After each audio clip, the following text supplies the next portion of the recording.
আগে সুদের বিরুদ্ধে কথা বলতে, এখন আর সুদের বিরুদ্ধে ওয়াজ নাই। এখন সুদের বিরুদ্ধে ওয়াজ নাই, কারণ ওনারা পীর সাহেব বানাইছে বড় সুদখোর রে। আলেম হবে আপোষহীন, যার অপরাধ আমি বলবো। আলেমের বক্তব্য নীতিতে থাকবে ট্রাস্ট এবং ট্রান্সপারেন্সি, বিশ্বাস এবং সততা। আলেম যদি এই ক্ষেত্রে ব্যতিক্রম করে জনগণ আস্থা হারায় ফেলবে।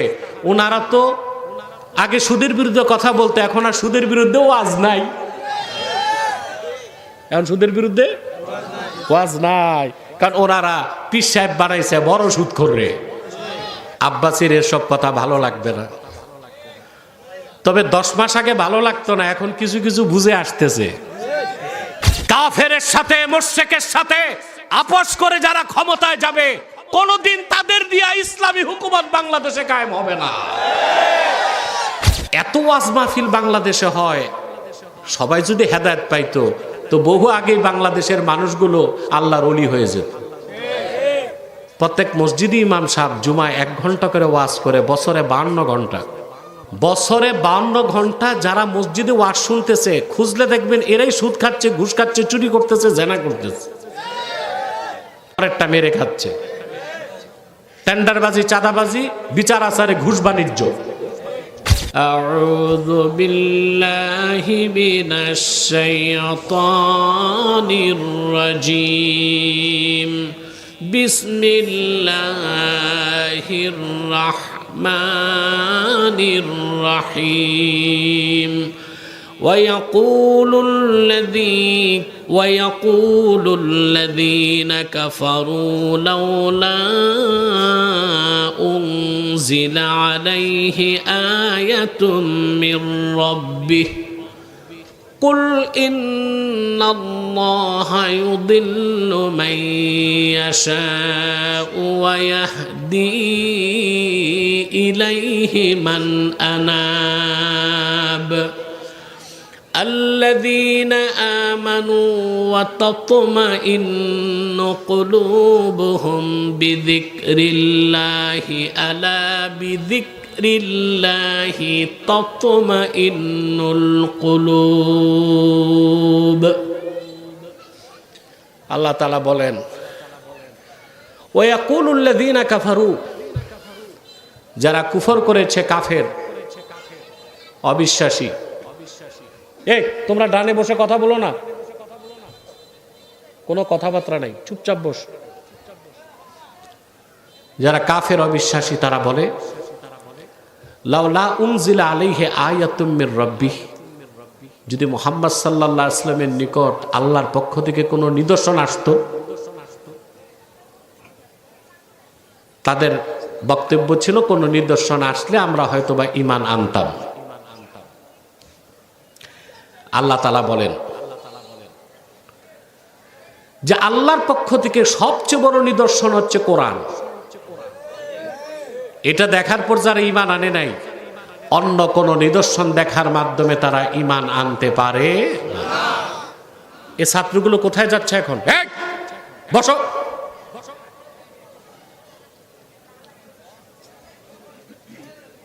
আদব তুমি শিখায় নাই শিক্ষক?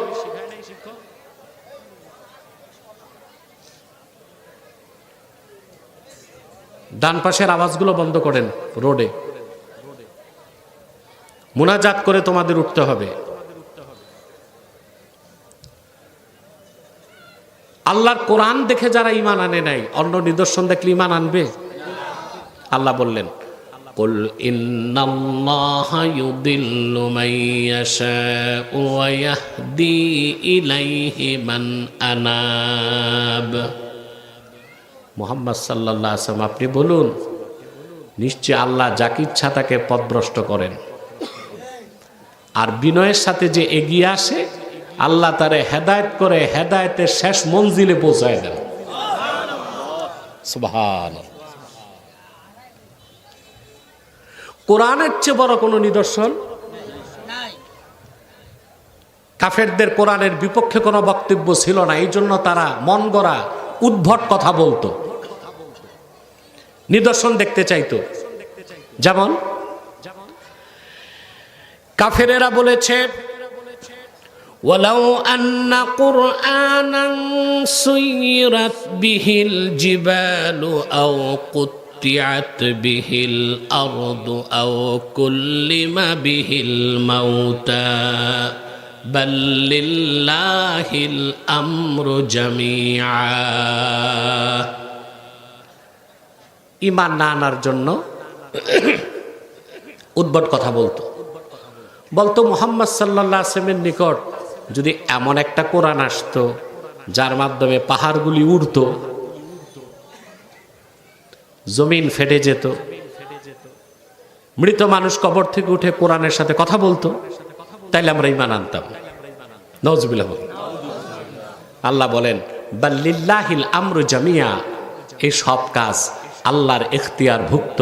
এসব নিদর্শন দেখলেও কাফেররা ঈমান আনবে না, কারণ এই সব কিছুর চেয়ে বড় নিদর্শন 30 পারা কোরআন। সুবহানাল্লাহ বলবেন। আল্লাহ রাব্বুল আলামিন তারপরে বলেন ইন্নাল্লাযীনা হাক্কাত আলাইহিম কালিমাতু রাব্বিকা লা ইউমিনুন ওয়ালাউ জাআতহুম কুল্লু আয়াতিন হাত্তা ইয়ারাউল আযাবাল আলীম। কোরআনকে বাদ দিয়া যারা অন্য নিদর্শন দেখতে চায়, মুহাম্মদ সাল্লাল্লাহু আলাইহি সাল্লাম আপনার রবের পক্ষ থেকে চূড়ান্ত সিদ্ধান্ত হয়ে গেছে, তারা কখনো ঈমান আনবে না। যত নিদর্শন দেখতে চায় সব যদি তাদের দেখানো হয়, এমনকি চোখে যদি তারা আযাবুন আলিমও দেখে, তারপরে ঈমান আনবে না। কথা বুঝতেছেন? তার কারণ আল্লাহর শ্রেষ্ঠ নিদর্শন, রাসূলুল্লাহর সর্বশ্রেষ্ঠ মুজিজা 30 পারা কোরআন। এই নিদর্শন দেখেও যারা ঈমান আনে নাই, অন্য নিদর্শন দেখতে চায়, সেটা একটা অজুহাত ছাড়া আর কিছু নয়। তাদের কপালে আসলে হেদায়েত নাই। আল্লাহ রাব্বুল আলামিন আবার বলেন ওয়ালাউ আন্নানা নাযালনা ইলাইহিমুল মালাইকাতা ওয়া কাল্লামাহুমুল মাউতা ওয়া হাশারনা আলাইহিম কুল্লা শাইইন কুবুলাম মা কানু লিয়ুমিনু ইল্লা আইয়াশা আল্লাহ ওয়ালাকিন্না আকসারাহুম ইয়াজহালুন। আল্লাহ পাক বলেন, যদি কাফেরদের কাছে আমি আকাশ থেকে ফেরেশতা নাজিল করি আর মৃত মানুষগুলো যদি উঠে সাক্ষ্য দেয় তাদেরকে যে কোরআন সত্য, ওয়া হাশারনা আলাইহিম কুল্লা শাইইন কুবুলাম মা কানু লিয়ুমিনু ইল্লা আইয়াশা আল্লাহ, ওরা যা দেখতে চায় সব যদি ওদের সামনে আমি আল্লাহ উপস্থিত করে দেই, তারপরও আল্লাহ যাদেরকে চান তারা ছাড়া বাকিরা ঈমান আনবে না। আল্লাহ বলে দিলেন হেদায়েত আল্লাহর হাতে, তিনি যাকে খুশি তাকে পথভ্রষ্ট করেন, যাকে খুশি তাকে হেদায়েত করেন। বলেন সুবহানাল্লাহ। তার মানে আমার ভাইয়েরা,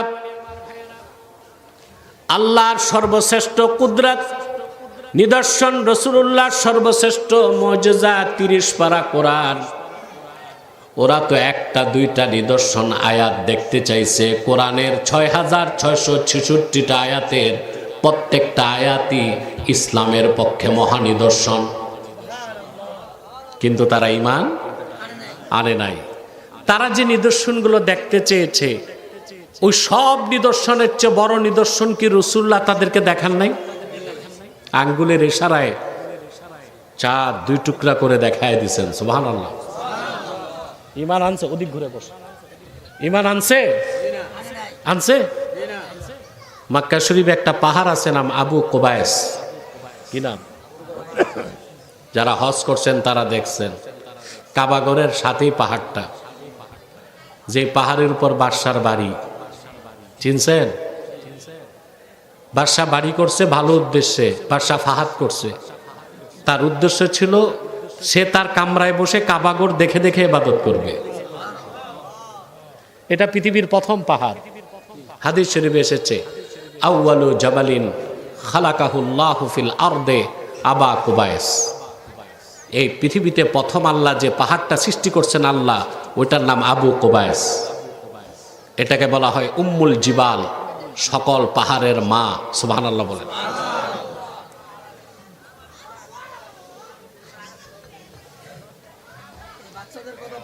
মাহফিলে কোনো স্বেচ্ছাসেবক নাই?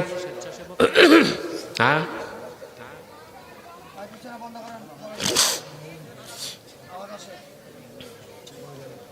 প্রিয় বন্ধুগণ, কষ্ট হচ্ছে না? শুনতেছেন?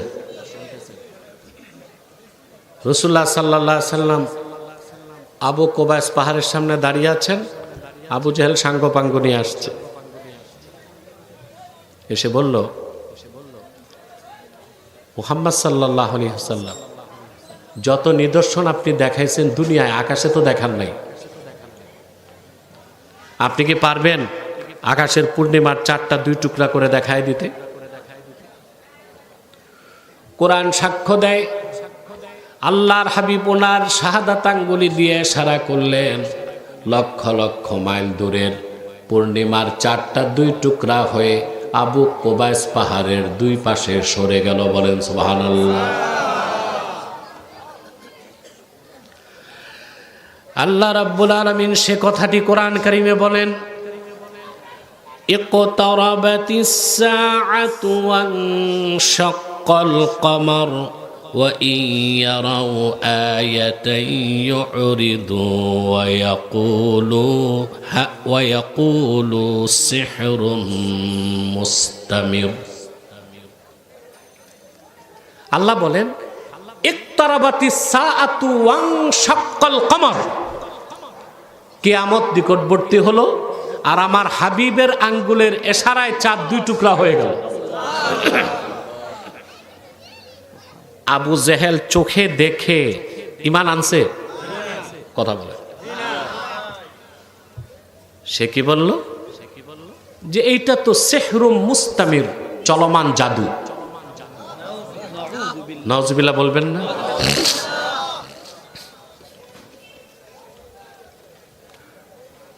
কাফিররা সব মিটিংয়ে বসছে, চাঁদকে মুহাম্মদ সাল্লাল্লাহু আলাইহি সাল্লাম 2 টুকরা করছেন। এটা যদি জাদু হয় তো আমরাই দেখছি, পৃথিবীর আর কেউ দেখবে না। আর যদি এটা নিদর্শন হয় তা আমরা না, দুনিয়ার সব জায়গার মানুষ দেখছে। ওরা তখন সিদ্ধান্ত নিল, তোমরা বেরিয়ে যাও চতুর্দিকে, যারা যারা দূর থেকে কাফেলা নিয়ে আসবে, ইয়ামান থেকে, শাম থেকে, সিরিয়া থেকে, সুদান থেকে, আফ্রিকা থেকে, তাদেরকে জিজ্ঞেস করো তারা চাঁদ 2 টুকরা হয়েছে দেখছে কিনা। হাদিস সাক্ষ্য দেয়, যতগুলো কাফেলা মক্কায় ফিরে এসেছে সবাই বলল, আমরা নিজ চোখে দেখেছি চাঁদ 2 টুকরা হয়েছে। কিছুক্ষণ পর আবার জোড়া লাগছে। সুবহানাল্লাহ বলবেন না? আল্লামা আনোয়ার কাশ্মীরি রাহমাতুল্লাহি আলাইহি বুখারী শরীফের ব্যাখ্যা গ্রন্থ ফায়জুল বারীতে তথ্য এসেছে। আনোয়ার কাশ্মীরি বলেন, কদ শাহাদাহু রাজুলুম মিনাল হিন্দে ইসমুহু ভোলরাজ। ভারতে এক হিন্দু রাজা ছিল, তার নাম ছিল ভোলরাজ। আল্লাহর হাবিব যখন মক্কায় চাঁদকে 2 টুকরা করে দেখালেন, হাজার হাজার মাইল দূর থেকে সেই হিন্দু রাজা চাঁদ 2 টুকরা হবার ঘটনা চোখে দেখতে পেয়েছে। সুবহানাল্লাহ। নাম ছিল ভোলরাজ। এটা ভারতের ভূপালের রাজা ছিল ওই যুগে, 1000 বছর আগে। সে চোখে দেখছে চাঁদ 2 টুকরা হয়ে গেছে। সকালবেলা যত পণ্ডিত ডাকছে, বুঝলেন, ধর্মের পণ্ডিতদেরকে ডাকছে, জ্যোতিষদেরকে ডাকছে, ডেকে বলল, আমি গত রাতে দেখলাম চাঁদটা 2 টুকরা হয়ে গেছে, আবার কিছুক্ষণ পর জোড়া লাগছে। তো পণ্ডিতরা জিজ্ঞেস করলো, আপনি কি স্বপ্ন দেখছেন? কয় না, দিব্য জেগে জেগে দেখছি।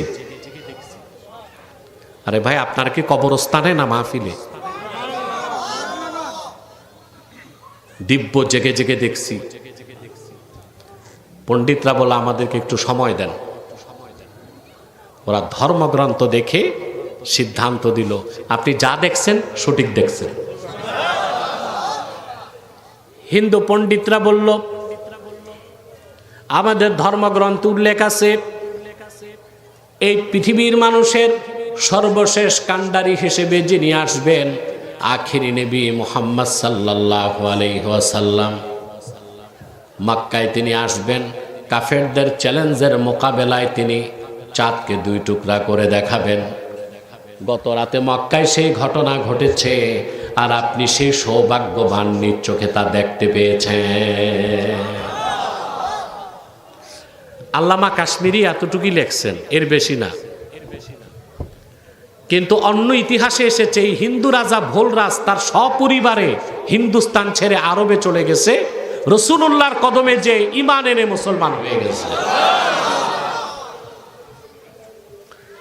কিন্তু ভাইরা, রাসূলুল্লাহর পাশে দাঁড়ায় যে আবু জেহেল দেখলো চাঁদ 2 টুকরা হয়েছে, সে কি ঈমান আনছে নাকি? কেন? আল্লাহ সেটাই বলেছেন, কুল ইন্নাল্লাহা ইউদিল্লু মান ইয়াশাউ ওয়া ইয়াহদি ইলাইহি মান আনাব। মুহাম্মদ সাল্লাল্লাহু আলাইহি সাল্লাম, আপনি বলে দিন, কাফেরেরা নিদর্শন দেখতে চায়, সবচেয়ে বড় নিদর্শন কোরআন দেখার পরও যারা ঈমান আনে না, আসলে তাদের ভাগ্যে ঈমান নাই। আল্লাহ যারে খুশি তারে পথভ্রষ্ট করেন, আর বিনয়ের সাথে যে আগায় আসে আল্লাহ তারে হেদায়েত দিয়া মঞ্জিলে মাকসুদে পৌঁছায় দেয়। হেদায়েত কার হাতে? জোরে। হেদায়েত 2 প্রকার। কয় প্রকার? একটা হচ্ছে ইরাআতুত তরিক, পথ দেখায় দেওয়া। একটা হচ্ছে পথ দেখায় দেওয়া, আরেকটা হচ্ছে ইসাল ইলাল মাতলুব, হেদায়েতের পথে চূড়ান্ত গন্তব্যে হাত ধরে পৌঁছায় দেওয়া। সুবহানাল্লাহ। এই যে পথ দেখায় দেওয়া, হেদায়েতের পথ কোনটা? এটা হচ্ছে কোরআন শরীফের কাজ। কিন্তু সেই পথে কে উঠতে পারবে আর হেদায়েতের শেষ মঞ্জিলে যেতে পারবে, ওটা কার কাজ? কার হাতে? আপনাদের দেশে যে পরিমাণ ওয়াজ মাহফিল হয় বাংলাদেশে, আরব বিশ্বের বাইরে পৃথিবীর কোথাও তো মাহফিল হয় না। আরব বিশ্বে প্রত্যেক মসজিদে মুদারাসাতুল কোরআন হয়, আরবের বাইরে পৃথিবীর কোথাও এত মাহফিল হয় না। ওই যে একটা মাহফিল হচ্ছে না? বাংলাদেশে মাহফিল যারা করে এদের দিলও ভালো না। মাহফিল একটা হইলে আমরা একটা করব, বেটা মিলে মিশে করো, সবাই একসাথে করো। এই নোংরামি বিভক্তি আপনাদের এই কালীগঞ্জ আসলেই দেখা যায়। উত্তর পাড়ায় একটা, দক্ষিণ পাড়ায় একটা, পশ্চিম পাড়ায় একটা, পূর্ব পাড়ায় একটা, 7 দিন 11 দিন 14 দিন কথা বলেন। বক্তারপুরে মাহফিলটা তো ঐতিহাসিক, তো দুর্বাটির মানুষ জানে না মাহফিল হচ্ছে। তারা মাহফিল করছে, আমাদের কোনো সমস্যা হয় নাই, কিন্তু যদি তারা অন্য তারিখে করত তারাও তো উপকৃত হইতে পারতো কি না? এত ওয়াজ মাহফিল বাংলাদেশে হয়, সবাই যদি হেদায়েত পাইতো তো বহু আগেই বাংলাদেশের মানুষগুলো আল্লাহর ওলি হয়ে যেত, হইতো কিনা? প্রত্যেক মসজিদে ইমাম সাহেব জুমায় 1 ঘন্টা করে ওয়াজ করে, বছরে 52 ঘন্টা। কত ঘন্টা? বছরে 52 ঘন্টা যারা মসজিদে ওয়াজ শুনতেছে, খুঁজলে দেখবেন এরাই সুদ খাচ্ছে, ঘুষ খাচ্ছে, চুরি করতেছে, জেনা করতেছে, পরেরটা মেরে খাচ্ছে, টেন্ডারবাজি, চাঁদাবাজি, বিচার আচারে ঘুষ বাণিজ্য করে। তার মানে সত্যকে চিনতে পারা, হেদায়েতের পথ চিনতে পারা এক বিষয়, আর সেই পথে চলতে পারা। হেদায়েত কয় প্রকার?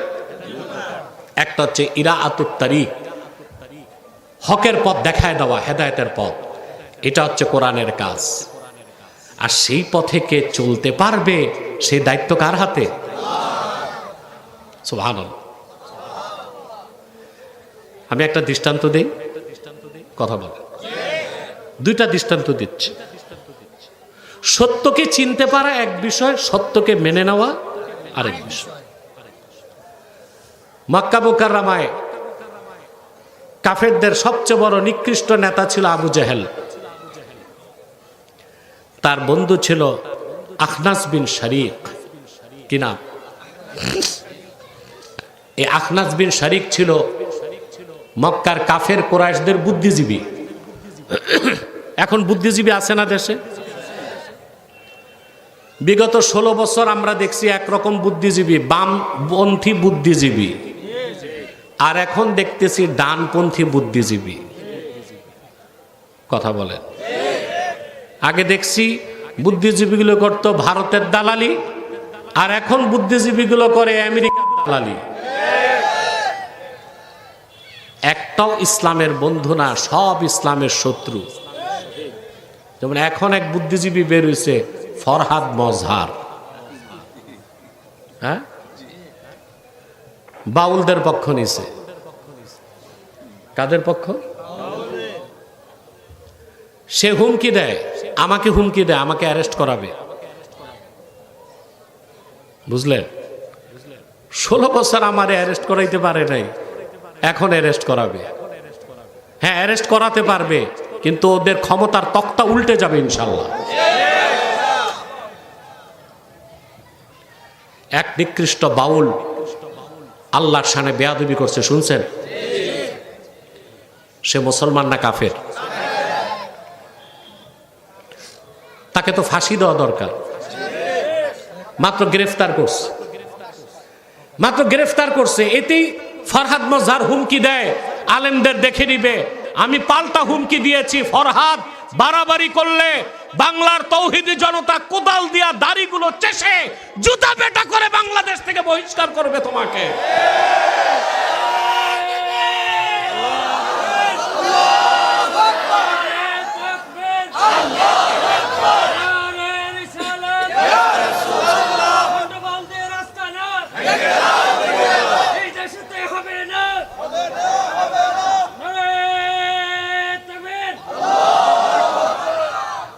বাউলদেরকে মুসলিম কিভাবে বলবেন? তারা তো রাসূলুল্লাহর দিন মানে না, ওরা লালনের ধর্ম মানে। তাদেরকে তো মুসলিম বলার সুযোগ নাই, ওরা লালনের ধর্ম মানে। লালনের ধর্মে বিয়ে নাই, লালনের ধর্মে বিয়ে ছাড়াই ছেলে মেয়ে রাজি, দৈহিক সম্পর্ক চলবে। আমি আগে বুঝতাম না বিশ্ববিদ্যালয়ের ছাত্ররা কুষ্টিয়া লালনের মাজারে যায় কেন, পরে দেখছি যায় বদমাশি করতে আর গাঞ্জা গাইতে। কেন যায়? বদমাশি করতে আর কলকি টানতে, এই দুই কাজে যায়। কোন বুদ্ধিজীবীকে ইসলাম বিরোধিতা করবে ছেড়ে দিব, তা বাংলাদেশে হবে না। ঠিক কিনা? প্রিয় বন্ধুগণ, আগে নাস্তিকরা অপরাধী ছিল, আর এখন এই সরকারের সময় নাস্তিকরা অপরাধী না নাকি? তো বাংলাদেশে যে মৌলবীগুলো মোটা গলা, এরা চুপ কেন? কথা বলেন।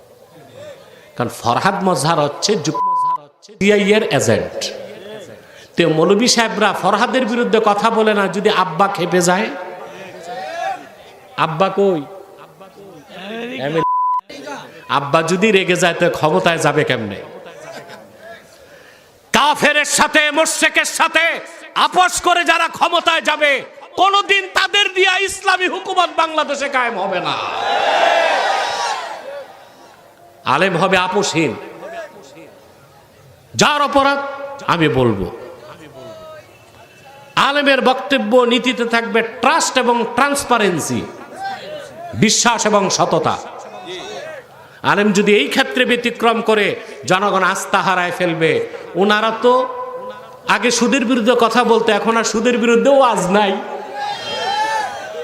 এখন সুদের বিরুদ্ধে ওয়াজ নাই, কারণ ওনারা পীর সাহেব বানাইছে বড় সুদখোর রে। আব্বাসীর এসব কথা ভালো লাগবে না, তবে 10 মাস আগে ভালো লাগতো না, এখন কিছু কিছু বুঝে আসতেছে।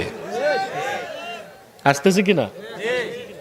প্রিয় বন্ধুগণ, কোন বুদ্ধিজীবীকে আমরা ছাড় দিব না ইসলামকে চ্যালেঞ্জ করলে।